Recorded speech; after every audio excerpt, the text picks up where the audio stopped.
Bonjour et bienvenue aujourd'hui, Actu Jeux vidéo.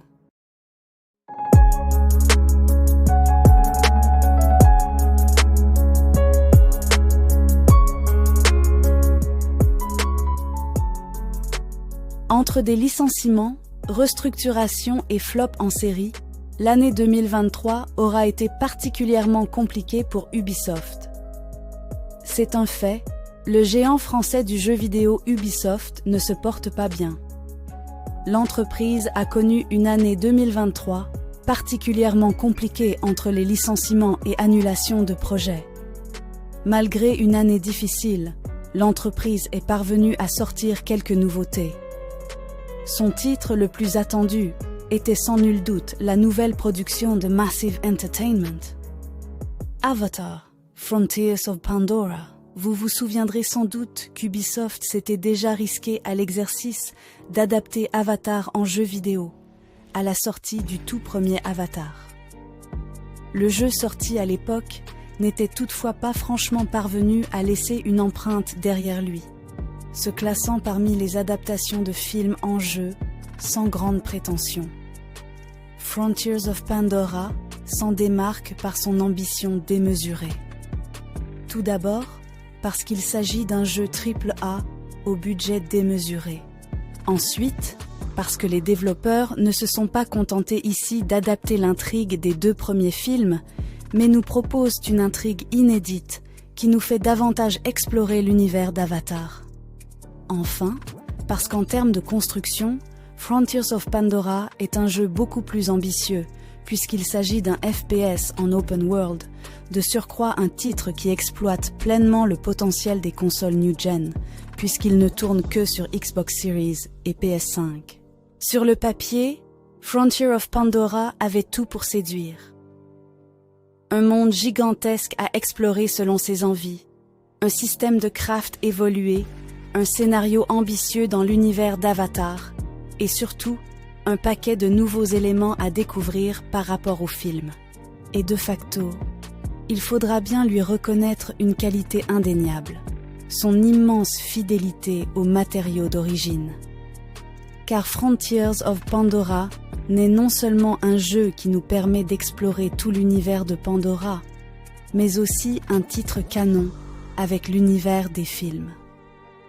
Dans la peau d'un jeune Na'vi recueilli par la RDA, puis libéré par la Résistance, le joueur explorera librement le monde de Pandora en partant à la recherche des différentes tribus qui le peuplent, dans le but de les fédérer à votre cause et de repousser au-delà des frontières de Pandora les envahisseurs. Il faut toutefois bien l'avouer.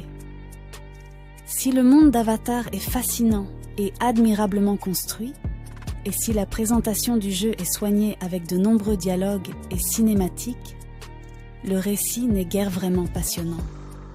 Et pour une bonne raison. Frontier of Pandora est comme la plupart des autres productions Ubisoft, un jeu trop ambitieux, qui part dans toutes les directions et oublie de se concentrer sur une aventure captivante. Vous aurez ainsi tôt fait de remarquer l'abondance des quêtes qui vous sont proposées aux quatre coins de Pandora. Tantôt, c'est un Na'vi qui a disparu, qu'il faudra tenter de retrouver en partant à sa poursuite. Tantôt, une quête pour rechercher des matériaux en vue de construire une nouvelle sacoche.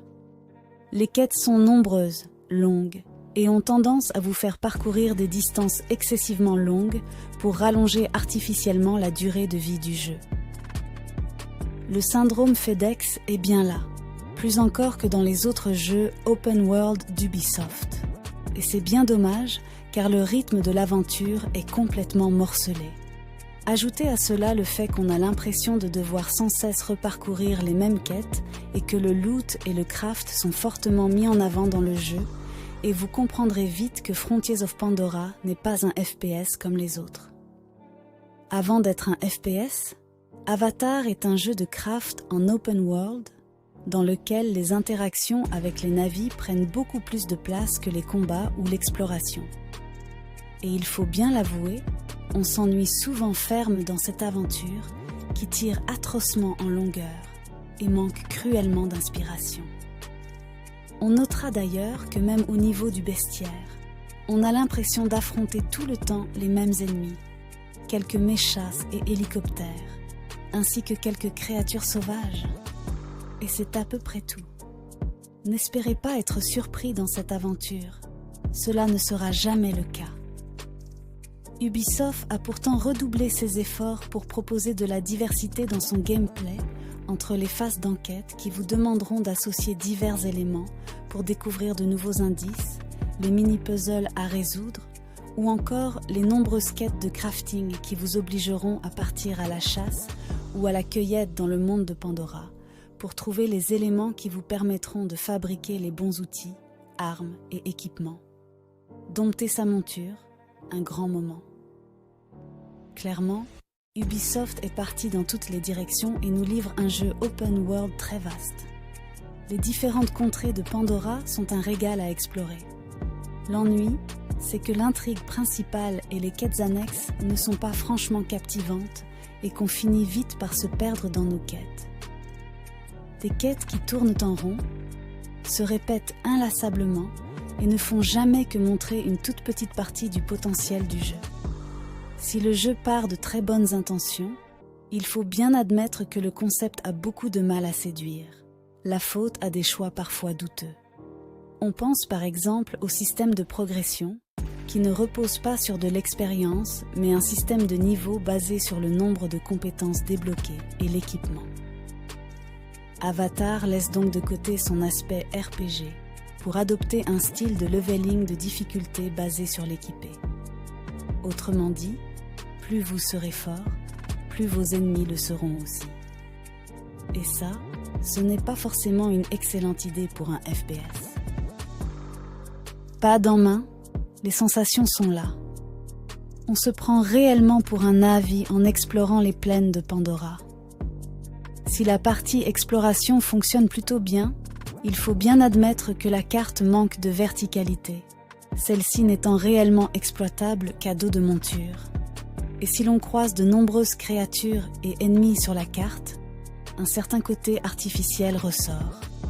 Les combats laissent une sensation de trop peu, eux aussi, la faute à des ennemis aussi bêtes que vilains. L'IA est un véritable problème dans Avatar. Les ennemis ont tendance à suivre des tracés bien définis et il n'est pas bien difficile de tricher avec le système pour enchaîner les frags. Très vite, on se rend également compte que certaines idées, très séduisantes sur le papier, ne fonctionnent pas forcément pad en main. Vous tomberez ainsi régulièrement à court de flèches en plein combat et devrez alors explorer les environs pour récupérer quelques branches et crafter des flèches. Les limites de stockage sont très frustrantes et on se surprend vite à pester continuellement contre ce système de crafting excessivement répétitif et ennuyeux.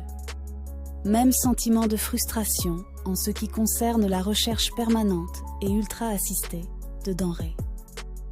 Il faudra suivre une direction bien précise pour localiser les ressources à récolter.